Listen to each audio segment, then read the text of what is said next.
في الواقع البحر مش مليان قواقع ولا حاجة.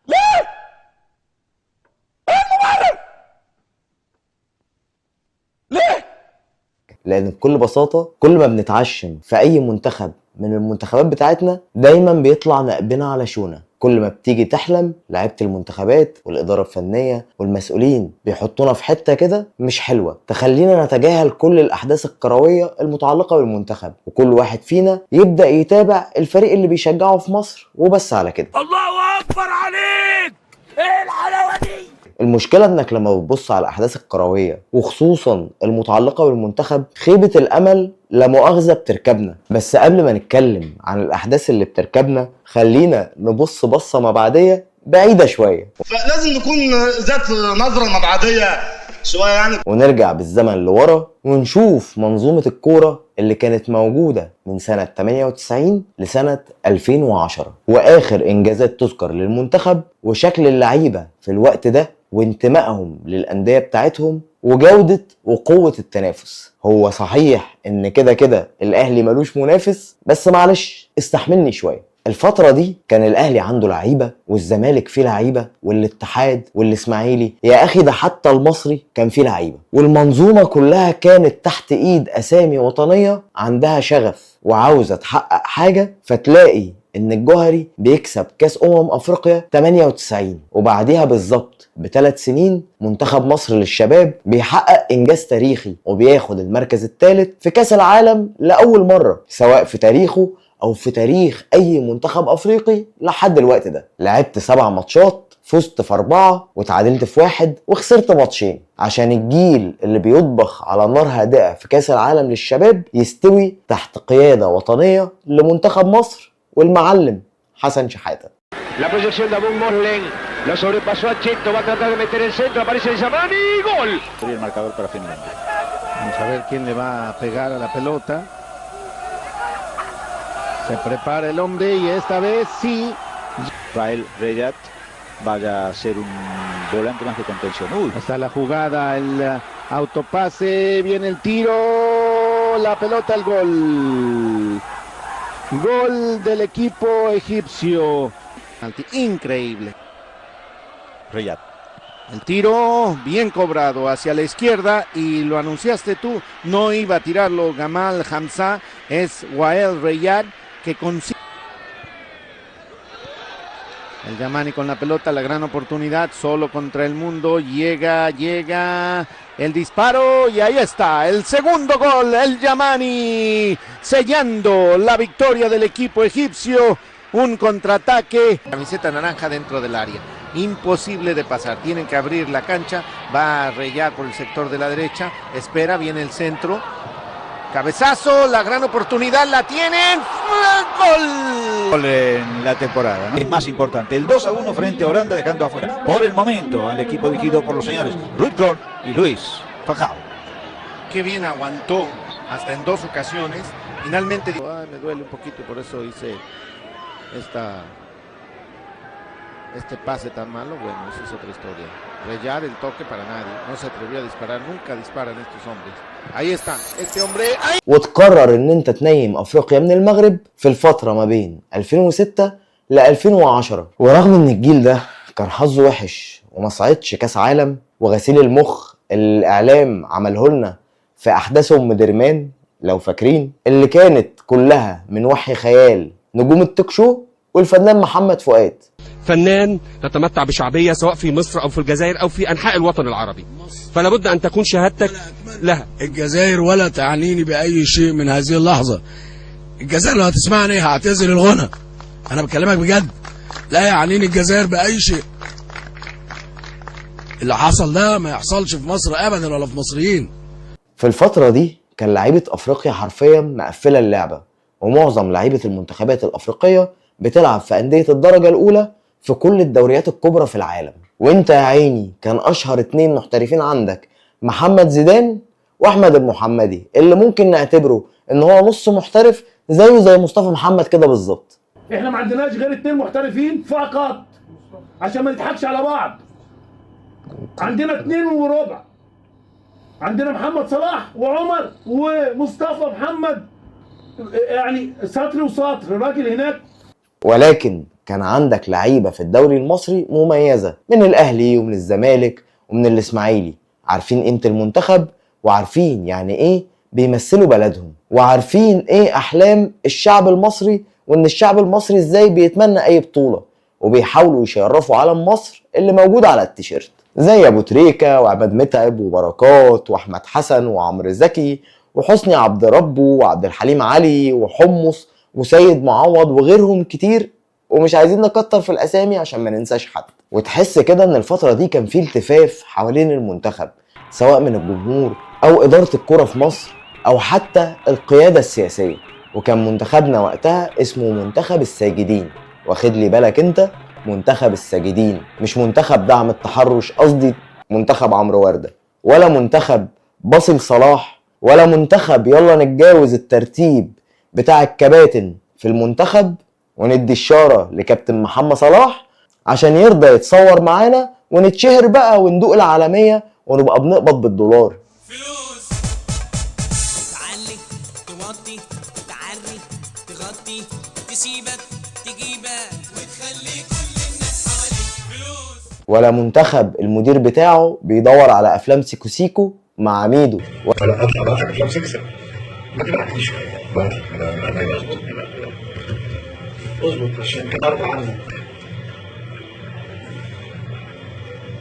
الكلام ده كله طلع على الهوا طبعا. ولا كابتن المنتخب بيطلع على تويتر ويتهمه انه حرامي تيشيرتات، ولا بنسمسر من فلوس المدير الفني الاجنبي، مع ان في الاخر احمد زي الحاج احمد، ولا مدرب وطني نافع ولا مدرب اجنبي نافع. ولا بيتسرق متحف اتحاد الكوره وبتتأيد القضيه ضد مجهول واصله مسروق من 2010. طب يا كابتن من 2010 ل 2018 مفيش واحد ابن حلال يكون بيشتغل فرد امن طيب فكر يخش المتحف ويقوم يطمن على فلوسه؟ ما تقوم تطمن على فلوس. ولا برضو كنا المنتخب اللي بيقعد في فندق اقامة بينه وبين الملعب بتاعه اكتر من 400 كيلو عشان نضرب على الفلوس بتاعت الفيفا ونوزعها على القلاضيش بتوع اتحاد الكورة، والصورة مع اللعيبة ب$5000. وطبعا لما ده حصل كلنا فاكرين احداث ام درمان.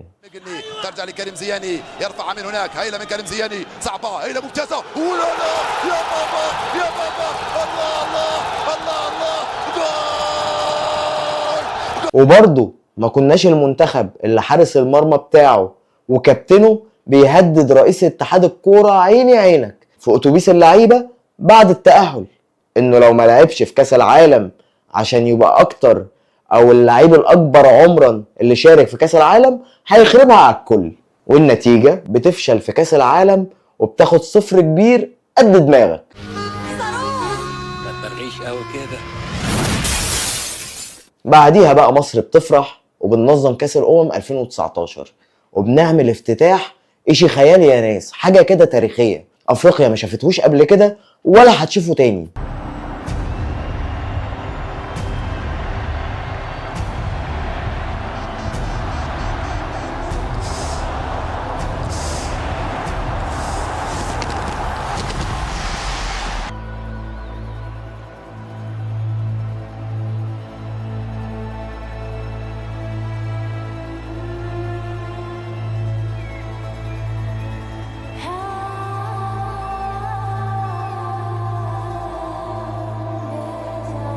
والبطولة بتتلعب في بلدك في وسط جمهورك، والطبيعي انك المفروض عايز تعوض البطولة بتاعت 2017 اللي خسرتها قدام فريق الشباب بتاع الكاميرون في النهائي بنتيجة 2-1.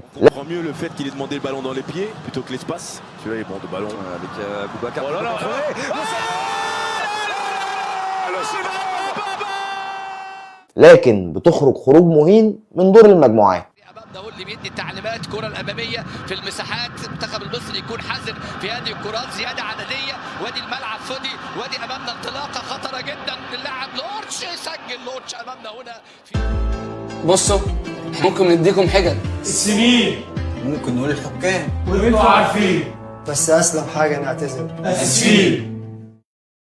في بطولة قدر منتخب الجزائر انه يتوج بيها، وطبعا بعدها بيستقل اتحاد الكورة بقرار سيادي هما بيقولوا ان هما استقالوا من نفسهم، بس كلام في سرك كان قرار سيادي، ولو ما كانش استقالوا كانوا هيتعلقوا من صرصور ودنهم. هو صحيح يعني مفيش حد منهم غاب ولو دقيقة واحدة عن المشهد الرياضي، وكلهم مسكوا مناصب في مؤسسات رياضية برضه، بس احنا اعلامنا الجميل بيعرف ينايم الجمهور، زي ما عملنا قصة وفيلم في احداث ام درمان، وفي الاخر الكاف والفيفا عجبونا احنا عادي جدا بسبب احداث الشغب، او يعشمك بوعود كاذبة باعادة المباريات. والله يبارك فيك يا استاذ فرج يا عامر.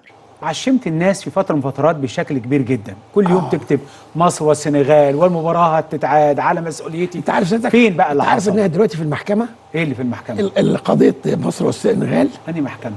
ده هيلعبوا كاس العالم بكره خلاص. في المحكمه الرياضيه. انت سيدك مش مصدقني؟ لا اسال اتحاد الكوره. لا عايز اعرف. اسال اتحاد الكوره. ومن 2010 بقى يا اخي، والمنتخب بتاعنا ده غريب جدا، يعشمك يعشمك يعشمك وهوب يديك على دماغك، وكل ما تخش بطولة وتقول هي البطولة دي والبطولة دي غير، روح واخدين تاني فوق دماغنا.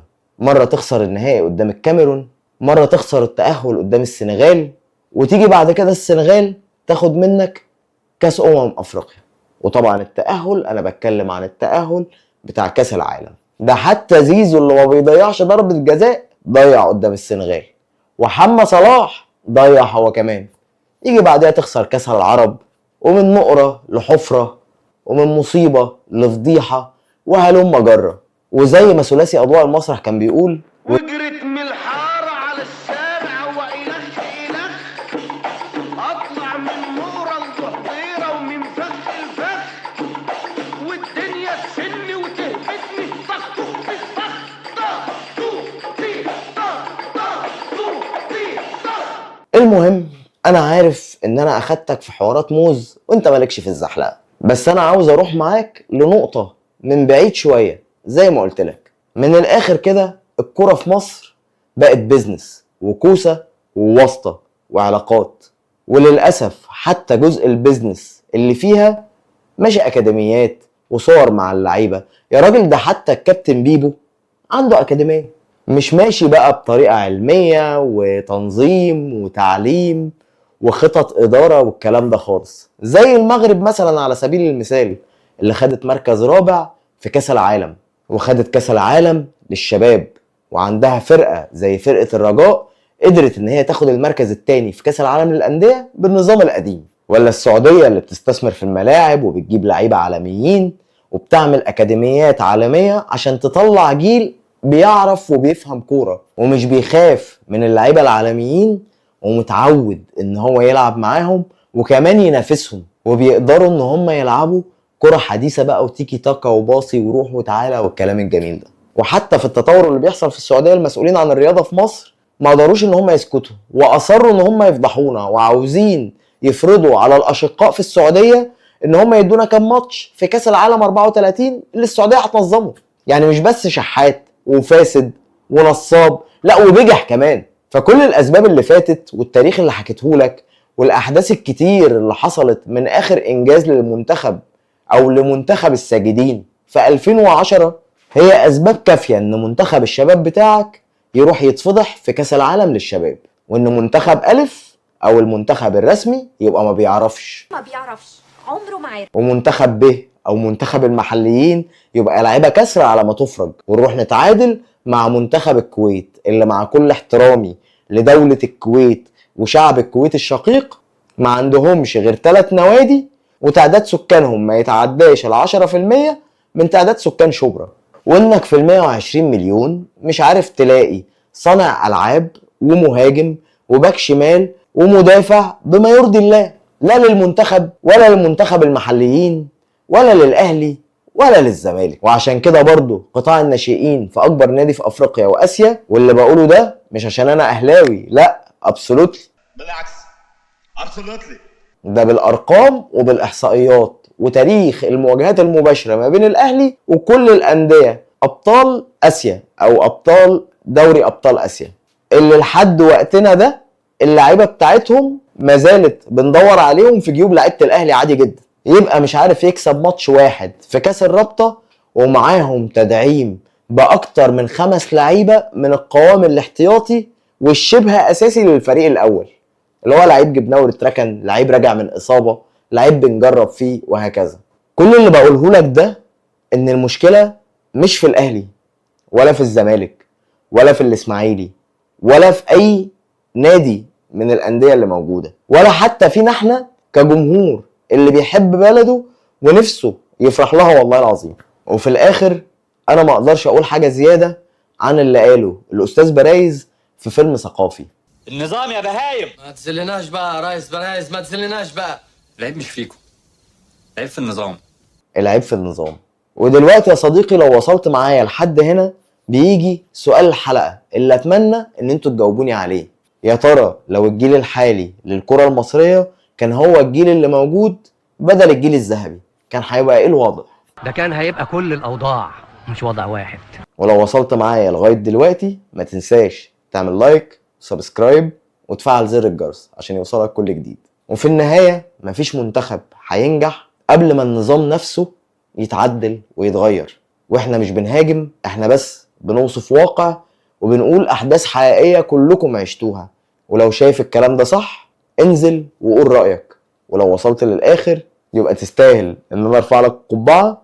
واشوفكم على خير باذن الله في فيديو جديد. السلام عليكم.